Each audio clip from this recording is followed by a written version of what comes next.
Hello, hello. This video is going to cover equations of circles. So 10.3 is technically what section it is in the textbook. In geometry last year, so let's think back. You guys talked about the definition of a circle. You talked about the different formulas, the different parts. So you had radius, diameter, chord, secant, tangent line. You had the area formula, you have circumference, you have diameter, you've got radius, which I have written a few of those up there to the right. I would write those down if you think you're going to forget those, or if you just want to have like a page of formulas, that would definitely be helpful. You should have learned last year that the definition of a circle is all points that are equidistant from the center point. So if you had a dot with like a string coming out all different directions, it would create a circle. So that's going to stem from where the equation is going to come from. So part A here, I'm going to show you guys where it comes from in two different ways. The first one is with Pythagorean theorem. So if you have the center point and you have this distance out all the way around, which is going to be r, that means we're going right x and up y, and it wouldn't matter which quadrant you're working from, it's going to all come out to the same anyway. That's the formula. So that's simple. X squared plus y squared equals the radius squared. That's all coming from just Pythagorean theorem. So I would star that, box it, but I would write this down and memorize that as quickly as you can. The other way is from the distance formula, where you know you're at the origin, which we're going to move it around, so keep it in mind. But the origin is here. Here's our r. And again, we're at various x's and y's. If you put in 0 and 0 for, I just did it as x2 and y2. I'm sorry, as x1 and y1, and I used x and y as x2 and y2. Doesn't matter which one you do it.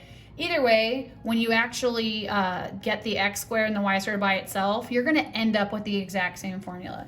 So you don't have to know how to derive that, but it'll definitely help you memorize it, though, if you understand where it's coming from. So what if, though, I give you a circle where the center point is anywhere but the origin? So in this case, I went to the right 4 and up 2, so our new center point is 4, 2. What would be the equation? Well, you always stem from here first. So that's our starting point. So I'll do the easiest one first. The radius, you're just going to count. I'm not going to give you some weird arbitrary number here. But from here, 1, 2, 3, here, 1, 2, 3, 3, and 3. So what's 3 squared? That's where I got the 9 from. Now, think back to all of our times we've written the equation of absolute values and quadratics, even linear, all those different things. That when you're going to the right, let's say, in this case we went right 4, you actually subtract 4, all right? We also went up 2, which actually means you subtract 2. If you're like, I don't really understand how that works, pick any point on the circle.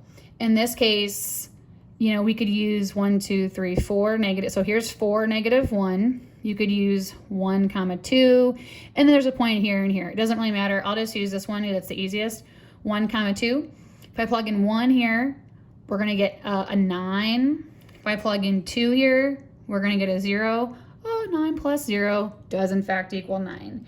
So that's kind of a quick way you could see if your equation is correct or not. So knowing that, here's a little slide just to help you. You can write this down, wouldn't hurt. It's just telling you again that if you're going to go left or right, that's going to affect the x value in parentheses. So if you go to the left, you have to add on x. If you go to the right, you subtract. And then just like with the up and the down, you're affecting y. So to go down, you add on y. To go up, you subtract. And so remember, it's always kind of the opposite of what you think it would be doing. So let's get into some official examples here. I'm going to purposely cover up that one so you guys can't see it. Write the standard form, which is what this looks like. X squared, y squared equals r squared. So, the radius is 7 and the center is at the origin. That means you know it's just going to be x squared plus y squared. And then if the radius is 7, well, what's 7 squared? 49. That's it. That's all you have to do. And example 2 here. Now I'm saying the circle is going through a specific other point centered at the origin. So you have to find out what the radius is. So I know that the origin is our center, so like we know it's going to for sure be that, but we just don't know what this is yet. I would absolutely draw a picture, okay?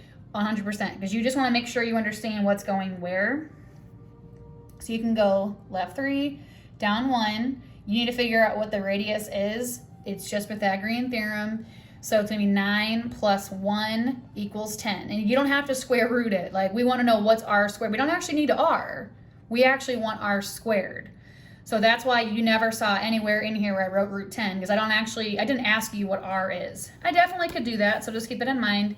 Just make sure you're reading the directions for what it's asking for. So if I just want the equation, we really only care about what r squared is. So in this one, I'll just show you again 2 at a time here. So tell me, just all you're doing is just tell me the center and the radius in the sketch. So on this first one, x squared plus y squared equals 25. So the center is just going to be the origin, and the radius is going to be 5, because that is the square root of 25. And then I just made a rough little sketch. It doesn't be fancy, but over here, since we added 2, that actually means our center went to the left. We didn't do anything with y, so it's going to be a 0. The radius would be the square root of 11. Okay, so that's going to just be over 3, somewhere in there. So I didn't sketch that one because I did these kind of quickly the year I did this one. But example 5, so the center would be to the right 1 and actually down 2, so 1, -2. And I did give the exact radius. Make sure you remember how to do that. It's the square root of 12, which is where I got 2 root 3, which is roughly 3.5. Because when you guys are going to graph these, you're not going to graph 2 root 3, right? Like in your head, you're like, well, what is that? It's around 3.5.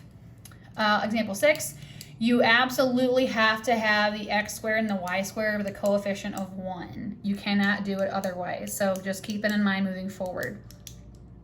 So in this one, because the 6's go away, it's at the origin as our center point. The radius is square root of 24, which simplifies to 2 root 6, which is roughly just under 5. So you would just count to the right, left, up, down, just under 5, and then try to attempt to make a decent circle. Okay, this is our last one that we're gonna do by hand, then I'll show you roughly how to do it on the calculator. So now I'm gonna tell you to write an equation with a circle given the center point and another point. So I did give you the center point, so you at least know it should look like that in red. You at least know if the center is to the left 3, we should be adding 3. Down 1 means we add 1. We don't know r squared yet. That's what we have to find. So there's 2 ways you can do it. You could visually graph it if you wanted to, so which I did. I would do both, especially early on when you guys are kind of figuring out the logistics here. But so the center is here, and 1, 2, so I know it looks roughly like that. Just so you have a visual to go with that. You can do it the algebraic way out completely, where you don't even bother with the picture. So you can actually plug this in for x and y. Like, that is completely fair game, because that point satisfies the equation. So plug in 1 here, plug in 2 here. You're gonna get 16 plus 9, which there you go. R squared is in fact 25. Again, I don't actually care what r is, I want r squared.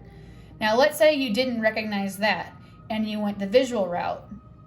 If you drop this down, okay, from the point on the circle down and made a right triangle, you're gonna see it's actually a 3, 4, 5. So this length is 3, that's 4, that's where we get 5, and then 5 squared, 25. So however you want to play with that, they both work. I will keep those both in mind as you're working through this, because it's your first brand new batch of stuff. Now with the calculator, so if you don't have that out yet, go ahead and get it. This is more the draw feature. I'm gonna let you guys research it on how to actually maybe graph it.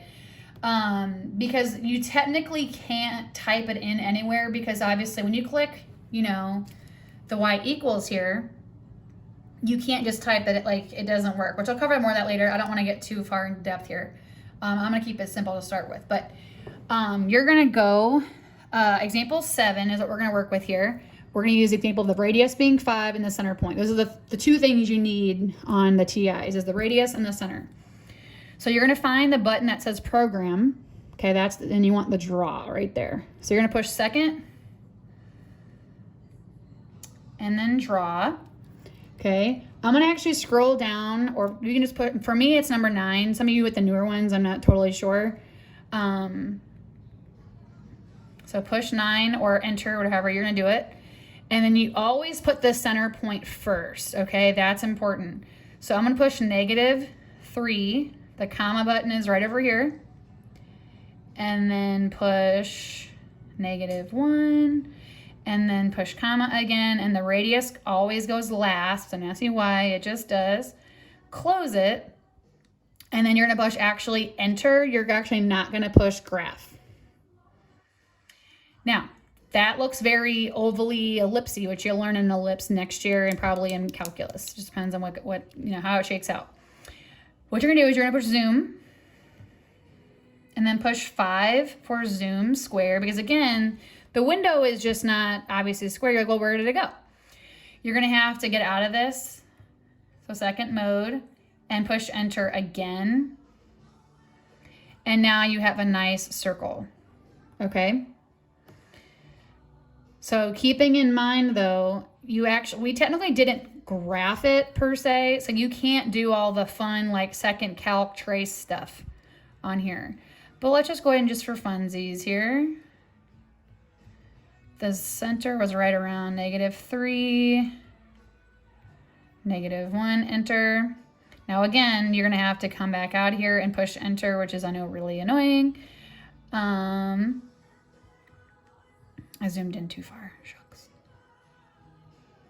Dang. Oh, whatever.